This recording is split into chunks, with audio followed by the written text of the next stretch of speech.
damn, it took me 2 weeks, 2.5 weeks to freaking taser 25 people, man. That ain't good. That's not good at all. Titles.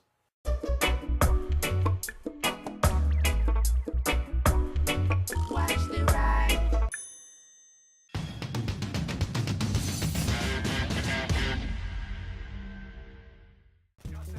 Greetings, one and all. This is Rhythmworks, and welcome to my channel with some more Battlefield Hardline action, conquest style. Now, I've taken a slight break, a small break, and that wasn't really out of choice. It was due to my severe lower back pain that I've been suffering from for the last few days. In my line of work, I've got many hats on, and my bum sits on multiple seats, so to speak. So when I'm working, I'm sitting in a pretty supportive chair. But when I'm chilling out and relaxing, I have no discipline when it comes to how I sit down in a chair, how I sit down in a couch, how I sit down in a sofa. And especially where gaming is concerned, you know, I have no discipline. And I was made to feel that discipline severely. It got to the point where I literally was crawling on my hands and knees. Oh, hello. I was crawling on my hands and knees just to get something to eat. I had to lay on my back on the floor for a good 3 days. It is not nice. It ain't good. So, warning to people, look after your back. Sort out your posture. Make sure that the seats that you are sitting on completely supports your back, whether you are gaming, whether you are just sitting down, whether you're just chilling, you know, because being active, yeah, that's all well and good, but when you actually sit down, that can put pressure. It can put pressure on your back in the wrong places if you don't sit down right. And I have been made to suffer the consequences for my lack of discipline in that regard. But anyway, you don't want to hear about my back problems. So here I'm going to basically talk about some of the things that I've discovered over the last couple of days. Now, first of all, Battlefield Hardline Premium DLC. There are 4 in total. 3 are going to be readily available within 2015. And the 4th one will be tentatively available between winter 2015 and early 2016. And as you can see, you have criminal activity, robbery, getaway, and betrayal. Criminal activity basically states, according to the blurb, players have to make a name for themselves in fast-paced, highly destructible new maps littered with small-time crime jobs. Robbery, take down the opposition head-on and progress through key locations with major cinematic action. Getaway, this is frantic high-speed chases that immerses players deeper in the heist. And betrayal, there is a rat in every operation and players will have to find out who to trust. Available winter early 2016, as stated before. Now, what do I think? Well, I've not hidden the fact that I like the game. I like the game a lot, especially from a social gaming perspective, from a clan squad perspective. I really like the game. It frustrates me, but that's not down to the game's mechanics. It's just down to the way people play. You know what I mean?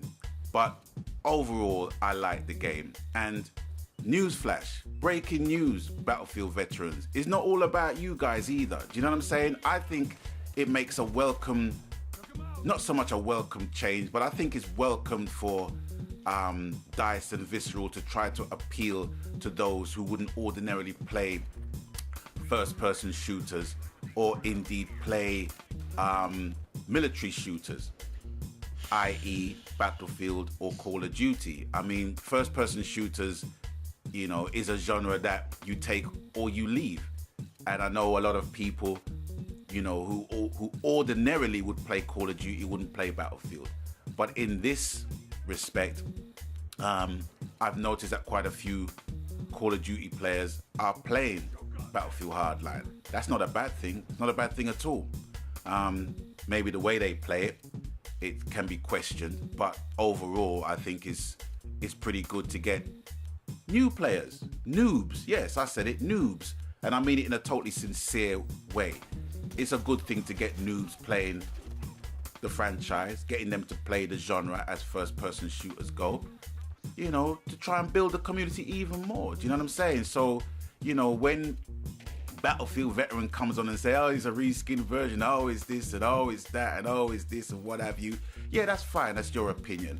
But EA is basically saying, fuck you, give me the money. Do you know what I mean? You know, we're making a product that will appeal to a lot more people than your very selves. You know what I mean?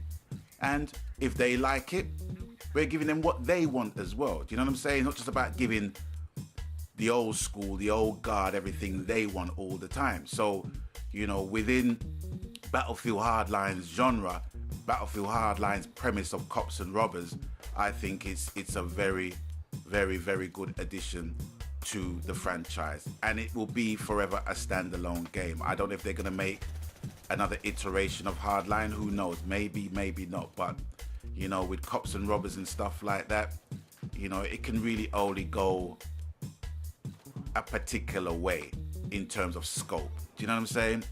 You know, and another thing as well, in comparison to games like Grand Theft Auto, I find this game more accommodating. I really do, as opposed to Grand Theft Auto. Simply because of the different modes within Battlefield Hardline.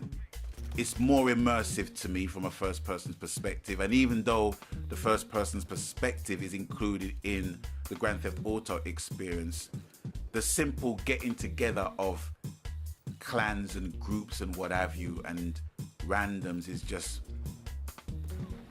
backbreakingly freaking laborious, man, than it is playing Battlefield Hardline.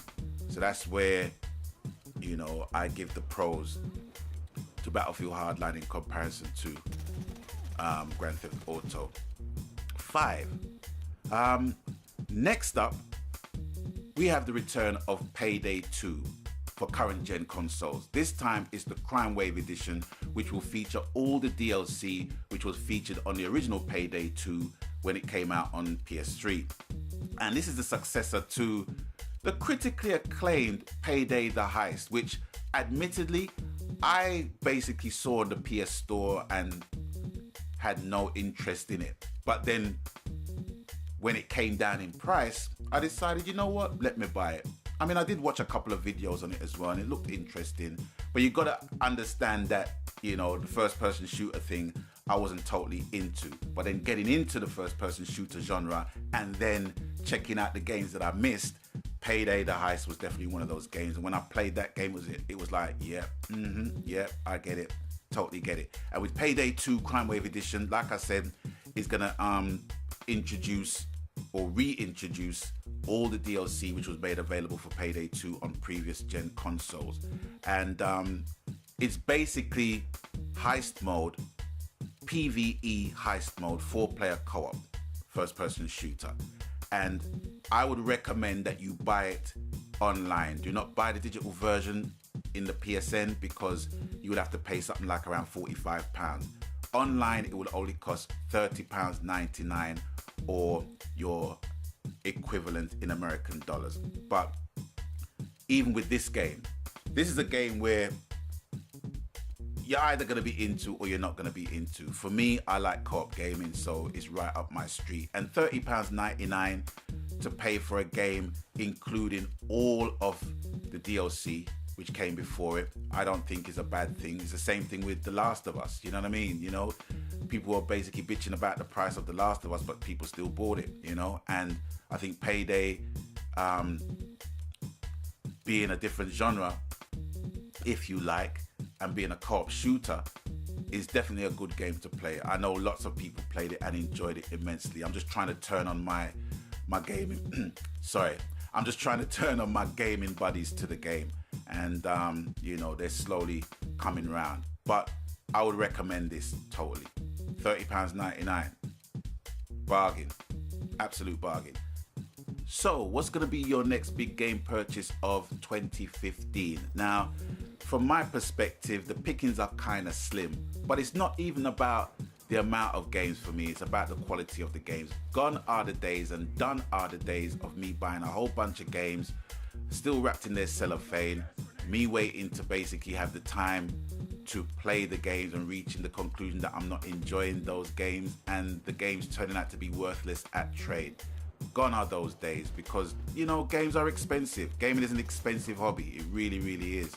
And I rather basically buy one game and have a lot of enjoyment with it and play it till the wheels fall off than be buying multiple games and have a feeling that I've wasted my money. But, in that respect, it's all down to the individual and their pockets and how deep their pockets are. What I have noticed within my PSN is that quite a few of my friends are getting really hyped up about Witcher 3. Now I'm going to apologize in advance for what I'm about to say, but I don't really have any interest in that series. I have no interest in that genre. It doesn't really appeal to me. The Dungeons and Dragons thing doesn't appeal to me, It's a case of apples and oranges and veg and fruit and beer and wine to people, you know what I mean? And it's all good, people like what the hell they want to like. Is their money, you know what I mean? They pay down on what they want to buy, on what they like, it's all good. But from my perspective, those kind of games doesn't appeal to me at all. I like games that have a contemporary modernity vibe to them. I need to see a McDonald's or a Starbucks in the map. If I don't see that, it's like it's not happening. Not that I am condoning or actually supporting or endorsing McDonald's and Starbucks, mind you. But you know what I'm trying to say, right? So for me, it's all about modern games. But having said that, I'm not too keen on futuristic games either. I like futuristic games, but having said that, I like there to be certain parameters within futuristic games. I mean, with Destiny, I totally was not into the whole double jumping, frog mode, engage, jetpack, exosuit thing. I just was not into it. I just wanted people to basically be fighting in zero gravity.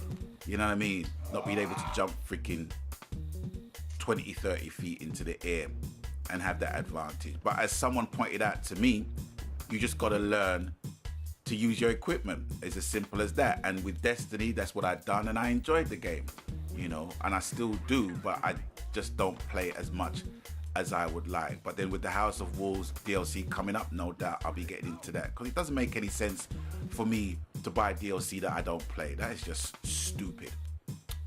But I'll be getting into that. So for me, I really want to get into another genre. I really, really, really do. And I think it's just going to have to be a share play experience for me before I even commit myself to paying any money towards that experience in that particular genre.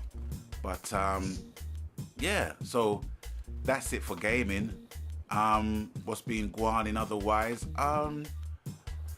I've just been trying to sort out my business in relation to getting the paperwork done on my albums and stuff, and that's the boring stuff, creating musical masterpieces as one does. It's really good, but when it comes to the paperwork and stuff, it's like, oh god, it's not favored, but it has to be done for legal reasons. I don't want people pirating my shit, you know what I mean? And and if I borrow a tune, let's say, I want to give them credit, you know what I'm saying? So if I cover a Bob Marley tune, I'm not going to pretend like it's mine. I wouldn't be that freaking stupid, but that's what's involved. So I have to get my business sorted out in relation to that, get my paperwork done. But it's all going according to plan, looking towards getting my stuff released in July, get some shows happening under my belt, and just looking forward to the whole festival season and seeing what's going to pan out from there, and then get involved in some producing projects. I'm going to be producing an artist who happens to be one of my backing singers, and I'm looking forward to that. She's into her neo soul. She's a neo soul artist, and it's going to be a nice challenge because, as you know, I'm a reggae artist. But I appreciate all kinds of genres and stuff. From It Doesn't Hurt My Ears, I appreciate it. It's all good. It's all blessed. So that's going to be on the cards for me. But yeah, other than that, it's all good. Slowly recovering from my back pain, as I've told you guys from the beginning. And it's all blessed. It's all good. I haven't really got any more to add right about now. So it's with that, I'm going to bid you guys adieu for now and leave you with the tail end of this game, this match. And thanks for stopping by. Move. Thanks for stopping by. Thanks for watching the video. And as always, you know the coup. Whatever the game, genre, format, media, happy gaming, because that's what it's all about, ladies and gentlemen, boys and girls, brothers and sisters. And until I catch you guys on the next one, stay blessed. Megan.